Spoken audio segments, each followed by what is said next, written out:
istimewa, ada peruntukannya. Tapi ada salah satu ayat yang bisa memberikan inspirasi kepada kita, diterapkan di setiap kehidupan, termasuk ketika akan berinteraksi dengan Al-Quran. Doa ini tercantum di Quran surah ke-21 Al-Anbiya di ayat 87 sampai 88 pada kisah Nabi Yunus alaihissalam.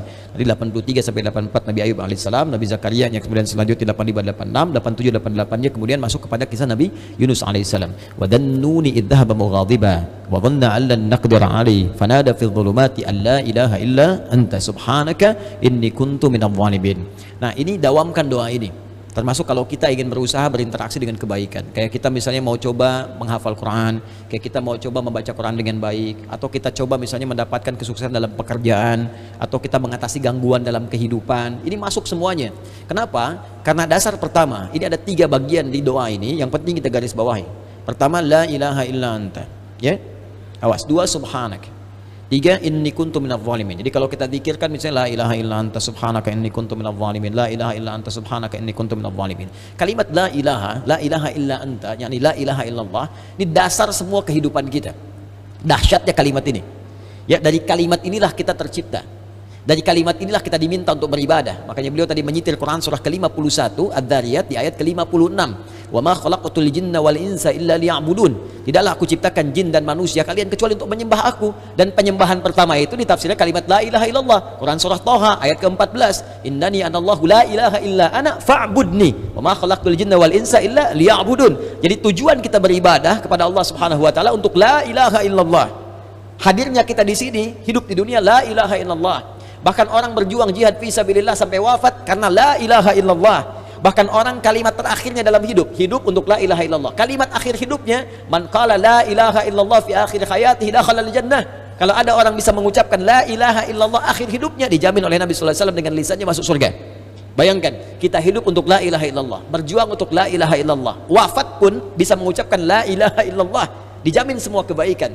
Jadi ketika kita berdoa menggunakan satu kalimat ini kepada Allah, seakan-akan kita mengatakan, ya Allah, bukankah dengan kalimat ini, bukankah dengan kata ini aku dihidupkan untuk beraktivitas, bukankah dengan kata ini aku diminta beribadah, bukankah dengan kata ini aku diminta untuk berjuang sampai wafat, maka dengan semua keistimewaan di kata ini, ya Allah, mohon kabulkan, aku ingin minta sesuatu.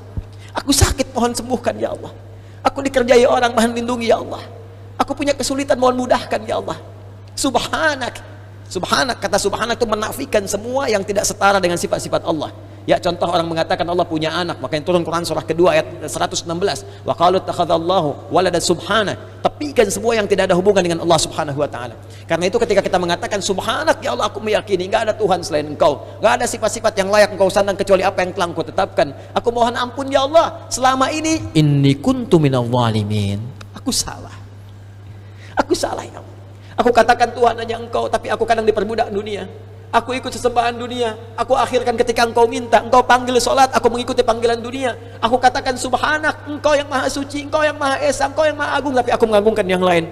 Aku salah, ya Allah. Inni kuntu minadh dhalimin. Aku salah. Nah, kalau kita dawamkan doa ini dalam kehidupan, la ilaha illa anta subhanaka inni kuntu minadh dhalimin, maka satu kalimat ini adalah kalimat yang sangat indah yang bisa mempercepat doa. Tahu dari mana ini semua?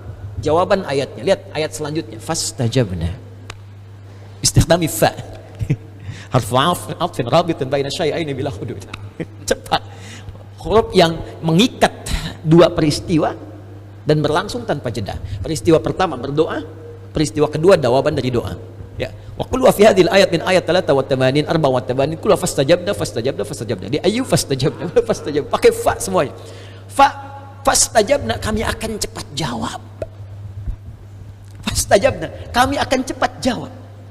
Ya, jadi ketika Yunus alaihissalam memohon kepada Allah, jawaban dari Allah langsung mengatakan, siapa yang mengucapkan man qala la ilaha illa anta subhanaka inni kuntu minadh dhalimin fastajabna. Kami akan jawab, kata Allah Subhanahu wa taala. Ya. Ya, lalu apa yang terjadi kepada Yunus alaihissalam? Fanajjainahu minal gham. Ya, kami lepaskan dari kesulitan hidupnya.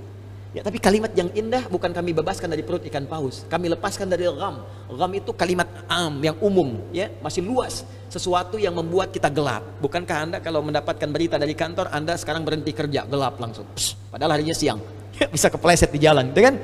Lamaran ditolak langsung gelap, gitu kan? Itu gham namanya. Wa kadzalika nunjil mu'minin. Demikianlah kalau ada orang beriman setelah ini mengamalkan doa yang sama, kata Allah, kami jamin kami akan kabulkan seperti aku mengabulkan doanya Yunus alaihissalam.